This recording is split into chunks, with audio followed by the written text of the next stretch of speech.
Good morning, ladies and gentlemen. I hope that everyone is having a good morning. I have some more updates to provide for you, and then I'll highlight some upcoming items that may be of interest, and then take your questions, find out what's on your mind. I shared with you last week that the Climate Action Task Force was meeting on Friday. I'm supporting the work of the task force, which is working to strengthen the plan drawn up by former Mayor Jerry Sanders. The job of the task force is to help our city meet all the state goals for reducing greenhouse gas emissions in the coming decades. The current goal is for the task force to complete this update by early November, at which point it will be presented to the Council's Natural Resources and Culture Committee. This is a significant effort that is worth attention from the public, and I encourage folks to participate in the public dialogue, particularly at the committee meeting in November. Speaking of natural resources, one that the previous administration's stated achievements was the La Jolla Cove bird poop cleanup. I'm happy to report today that the second phase of that cleanup is scheduled to start on Monday and is expected to take 1 to 2 weeks.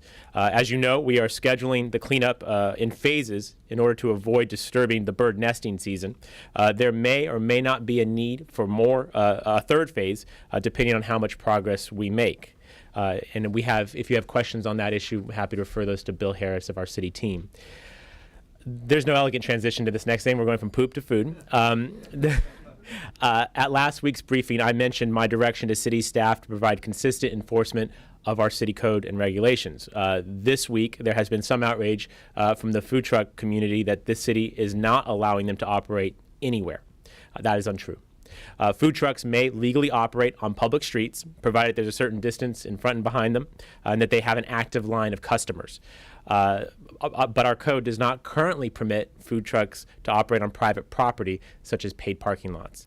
I would like to change that. I'm issuing a memo later today directing staff to initiate amendments to make those changes possible and to allow them to be permitted on private property. But everyone must play by the rules, and we will do that until the new rules are in effect. Open data. We talked about this last week. I met with our Director of Information Technology about open data just yesterday morning, and I certainly appreciated his expertise and his insight on this important topic. This issue goes beyond just open data and gets to the heart of some of our city's IT infrastructure needs. Yesterday afternoon, Councilmember Mark Kersey released a draft open data policy that I hope to look at more closely today. Between those two and the work being done by Council President Pro Tem Sherry Leitner and our independent budget analyst, we hope to release some best practices and potential costs.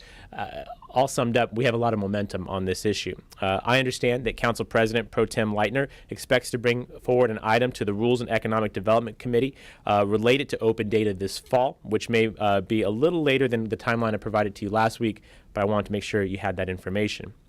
Another longer-term project that I helped move forward a bit this week is the improvements to the El Campo Santo Cemetery in Old Town. Yes, this is a city responsibility. The cemetery, like so many other public assets, suffers from deferred maintenance. What appears to be some broken crosses and missing headstones is actually much more complicated because we're dealing with one of the most historic and archaeological resources in the city.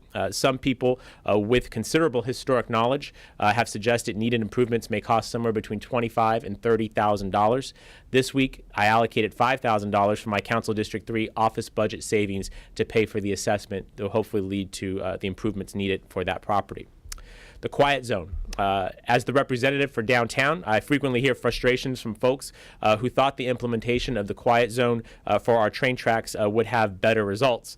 I'm happy to report that several improvements were put in place in the last week to address these concerns, including sound mitigation sleeves to shield nearby condos from some of the bells that go off as trains go by. This may sound irrelevant to some, but this is a huge quality of life issue for the folks who live in downtown and for a number of our businesses that are nearby as well. On the lobbyist front, the city attorney is currently reviewing the contract to bring our former lobbyists back on board to represent us while we go through the RFP process for a permanent hire. Hope to get that completed soon. And a reminder, I'll be headed to Washington, D.C. at the end of this month to reassert the city's presence in our nation's capital.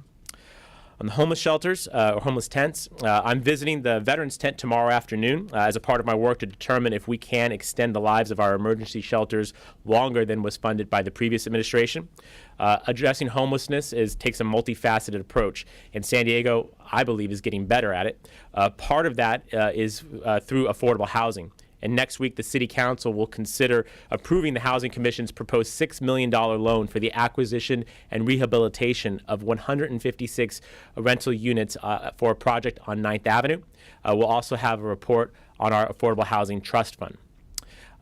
Just as I wind up here, I want to highlight a couple of things that are coming before the City Council next week. First, the IBA will provide a report on our infrastructure status and next steps.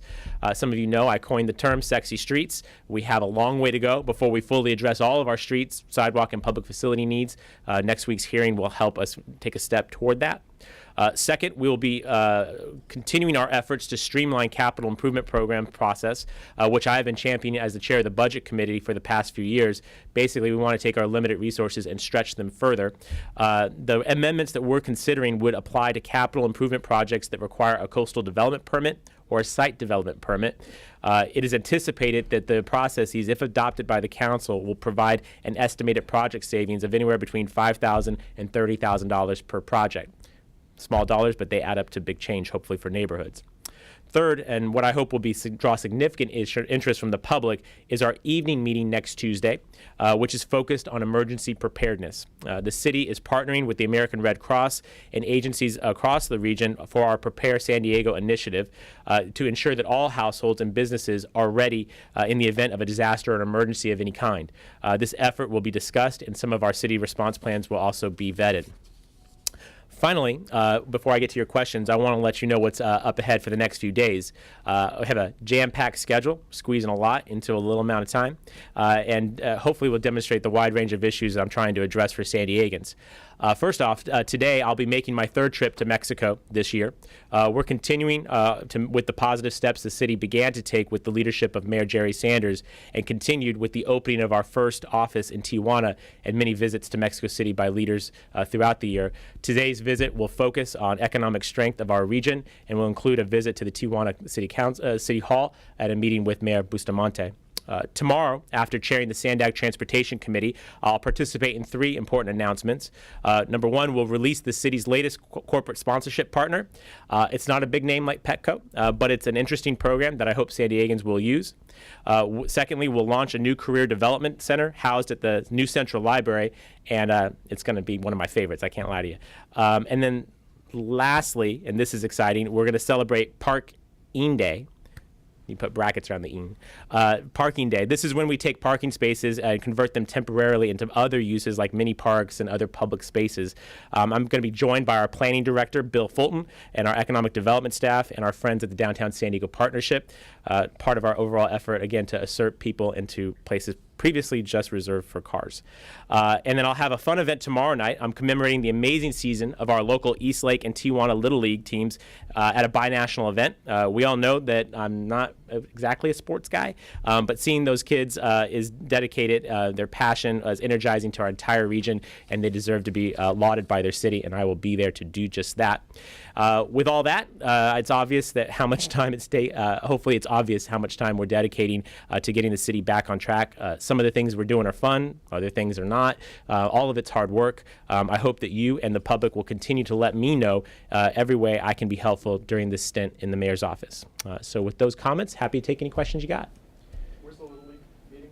The Little League meeting is at Petco Park, I believe. One quick question. Mm-hmm. The plastic bag situation Yes. in the city. Any thoughts of putting that to a vote for the voters of San Diego versus having the city council come up with an ordinance? That hasn't been contemplated, no. And this is working its way through the city process. There's going to be many opportunities for the public to weigh in on this. I think what Councilmember Leitner, Council President Pro Tem Leitner, is suggesting is a fairly reasonable approach. I imagine it'll be amended before it's finally adopted. But this is what the taxpayers of this city pay us to do. We'll do it with a lot of public input. I think we'll phase it in a way that's responsible. But ultimately, this is very important to preserving the quality of life in San Diego, preserving our natural resources that make us famous. And as the owner of a municipal landfill, it'll help us keep the landfill open longer, which ultimately is also good for taxpayers. And It's a great question. The question was what efforts are being made around the tourism marketing district. I will tell you that I know that Council President Pro Tem Sherry Leitner is working with our city's economic development staff to potentially address that. We may bring something forward later in the fall. I'll keep you posted. Who else? Gene. Yeah, what kind of, for lack of a better word, diplomatic efforts might need to be made or are contemplated in terms of the emergence of a referendum against the Barrio Logan Community Plan vote? Question was about the Barrio Logan community plan update that the council adopted Tuesday, and whether or not there would be a referendum. I certainly hope that there wouldn't be. That community plan was the product of many years of public review and public vetting. It was supported by the neighborhood, by our planning commission, and now by our city council. It is a pathway forward for every community that needs a community plan updated. If we can do it in Barrio Logan, we can do it in Uptown, we can do it in Mission Valley, San Ysidro, Southeast, the other places where we're working on these updates. I recognize that there are some that are not happy, but I would say that there are folks on both sides of that issue that are unhappy with the final product, but that's what compromise is. And so I'd hope that that wouldn't go forward. My door is always open to any of the folks who may be upset about this to figure out ways forward. But ultimately, I think what we did was to untangle a mess in that community where you have residential and industrial uses right next to each other. That poses problems today, and I think threats to industry today. By slowly undoing that and actually pushing industrial to a larger area to the south, I think we're going to provide more certainty for industry. A part of my visit to Washington, D.C. at the end of this month is to assert and remind folks that we're a proud Navy Marine Corps town, and we're here to help our industry. On the food trucks, what kind of complaints have you been getting, and how long has this been going on, and have there been any kind of threats of a lawsuit or anything? The question was about our food trucks. What are the complaints have been going on? This is a complicated issue. This was something that I had opportunities to work on as a council member. There are issues from the food truck side and from the restaurant side, from the neighborhood side. All of it just goes back to the point that we don't have a current process to permit these businesses on private property. And what we have to do, and this has some parallels to the medical marijuana issue, where the absence of policy is allowed something to happen. We have to move forward a policy. I support the food truck industry. What I've heard, though, from some is that we can't have them anywhere in the city, and that's simply not the case. You can operate them on the public right-of-way. It's the private property that's the issue. I'm committed to bringing forward for the council's consideration a change to our municipal code in order to allow that to operate. And it's going to take some time, and I'd hope to have the industry's help in doing that as opposed to misinformation. How quickly would you do that? It's a great question. How quickly can we do that? I would hope quick. We're issuing again that memo today. Interestingly, the folks that have to process or would work on this particular change or amendment are the same folks that are working on the medical marijuana ordinance and the previously conforming use, aka Jack in the Box amendment. So those folks are going to be earning their money or their salaries. Anyway, so it becomes a bandwidth issue. But all three, the previously conforming use, medical marijuana dispensaries, and now food trucks are priorities to this administration, and so we'll press them as hard as we can to get it done fast. And what's the problem, that Filner just wasn't enforcing the rules? Correct. And as I've stated very clearly, we are a city of laws, and we're going to follow the law. We will not selectively choose which ones to follow and which ones we won't. If we don't like the law, we're going to change it. And in each of those three instances, I don't care how we're currently organized, and I want to change it. That's the right way to do it. And to your point about litigation, it's probably the least litigious way to handle the issue. So food trucks were operating on paid parking lots. Correct. In violation, and so the city's been actively stopping them from doing that then, and that's why they're upset. Is that the issue? Well, it may be that the previous administration wasn't enforcing the code, and that's unfortunate. But now you guys are enforcing it under your leadership. We're enforcing all codes in the city. There are numerous ones that were not being enforced. The sale of commercial items at the beach.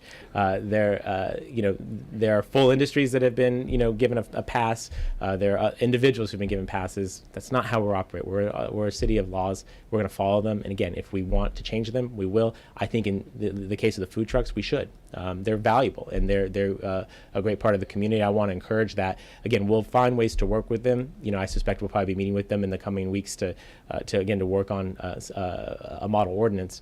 And maybe we can find some compromises in the midterm.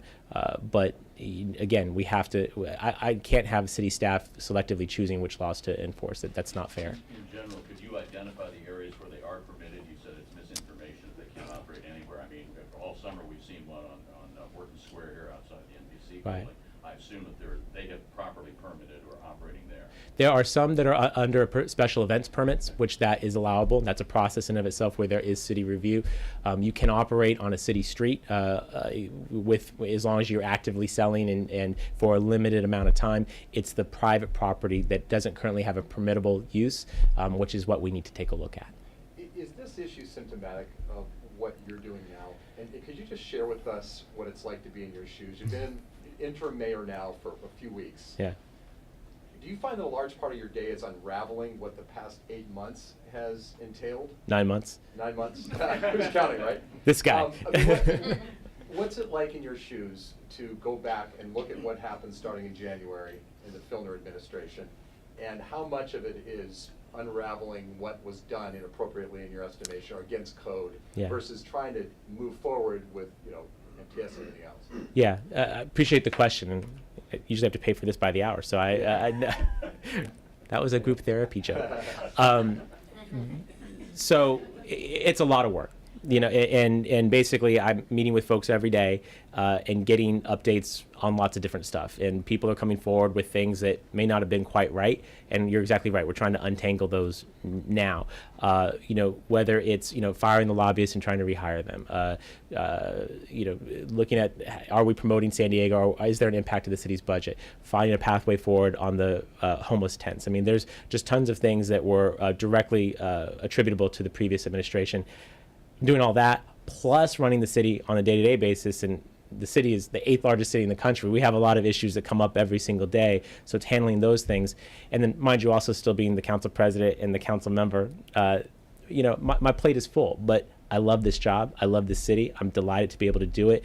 And what we're doing now, as time-consuming and as some cases difficult as it is, it's better than the last 9 months. And so I'm happy to do this work.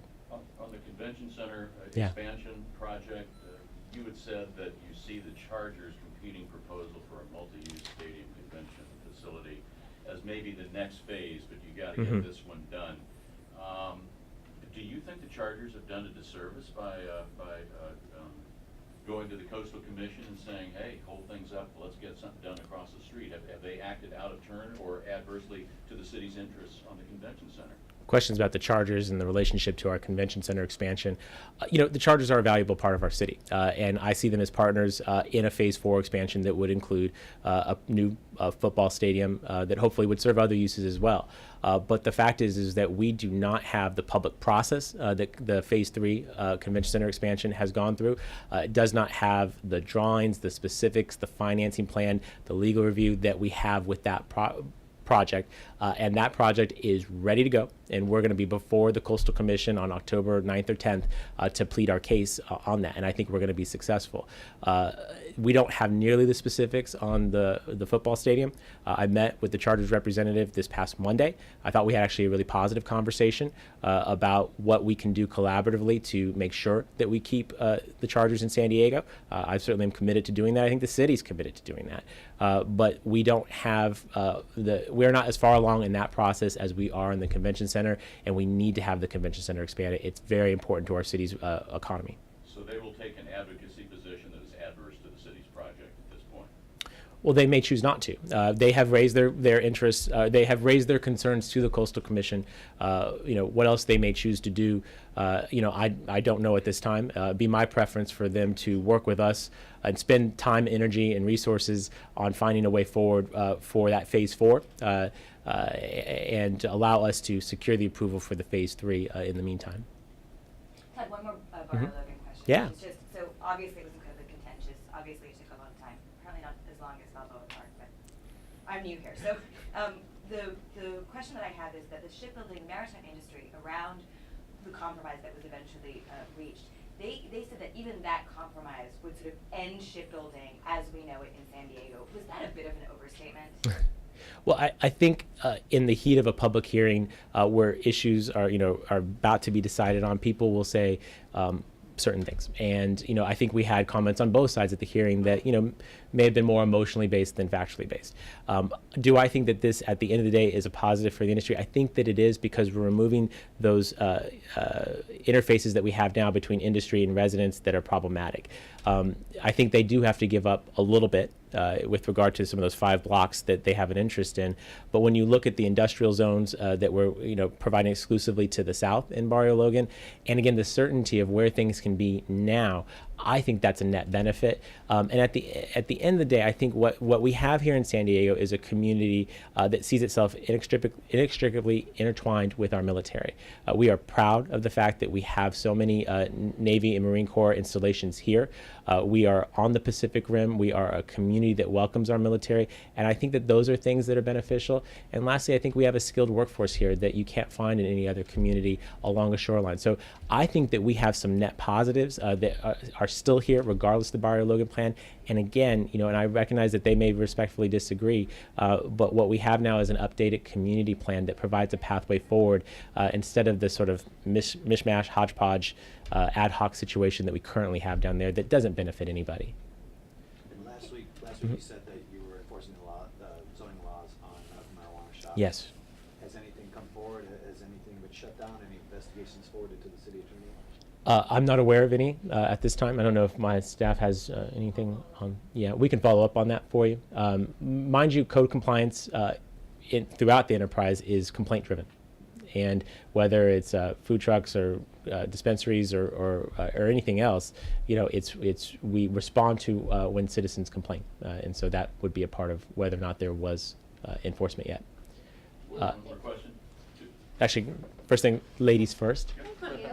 Can you update us on the ambulance situation? Is it going to be pros and cons of, I guess, in-house versus calling bids? Yeah, the question was about the EMS RFP, which was heard at. Well, let me. My staff reported to the Public Safety Neighborhood Services Committee yesterday on this issue. It's a complex one and one that I'm still trying to explore.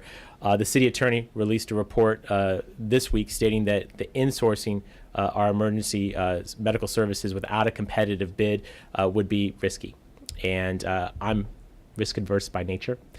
So that option may be off the table, leaving us with the option of having to release an RFP that was prepared by the Filner administration, or developing a new one which would allow the fire rescue department to provide its own bid alongside the private vendors. Both have issues, many issues that would need to be worked out. They're legal, they're financial, there's timing. We have our existing provider that's on a short-term basis that we may need to re-extend, likely will need to re-extend. So at any rate, Councilmember Emerald has asked for an update at her October 30th meeting, so my folks will comply with that happily. But it's a complex issue with obviously very serious life and death implications, and so we're going to make sure that we do it right. Gene. To what extent, if any, are you being leaned on to endorse in the mayor's race? I've been clear that I don't anticipate making an endorsement in the primary. We Has have. been respected by various parties? I got my hands full, and I'm returning calls from constituents, not candidates, at the moment. So I'm not being leaned on. I think I've been clear about, I made a decision to put the city first for the next number of months, to focus on cleaning up the mess at City Hall and to effectively and hopefully wisely administer the 8th largest city for this time. That's my priority. That's what I'm going to work on. Naturally, I have an interest in knowing who the next mayor will be. I want to turn the keys over to the next mayor and have confidence that what we've fixed, that they won't break. But again, the focus, the priority is right now on the city, its citizens, and running the best city we can. Rescinded raises, any follow-up or fallout? No, I think we did the right thing. What among the many things, going back to the group therapy question, among the many things, we come in and found out about the state of the salary structure and the budget in the mayor's office. We had to make some changes to that. I think that we made adjustments that were commiserate with the skills and the services that are being provided by those individual employees. What I can tell you is that we have a fully functioning mayor's office now with policy staff, communication staff, and community outreach staff who are going to serve the citizens of the city incredibly well. I'm proud of the team that we've put together. The existing folks who I think are wonderfully talented public servants who were not being allowed to do their jobs previously are now empowered empowered to do their jobs. We've also brought on a team of really professional types who are frankly stepping into the void and helping out the city for a limited basis. I think each and every one of them, because they're going to help us get big things like the convention center expansion approval, like dealing with the PRA backlog. I mean, these are what these folks have been brought in to help with. They're doing a great job. We're not even 3 weeks in, and I think you've already seen that there has been progress made. I expect that that will continue throughout the term of our administration. Any last questions? All right, guys. Thank you so much for your time. We'll see you next week. Thank you.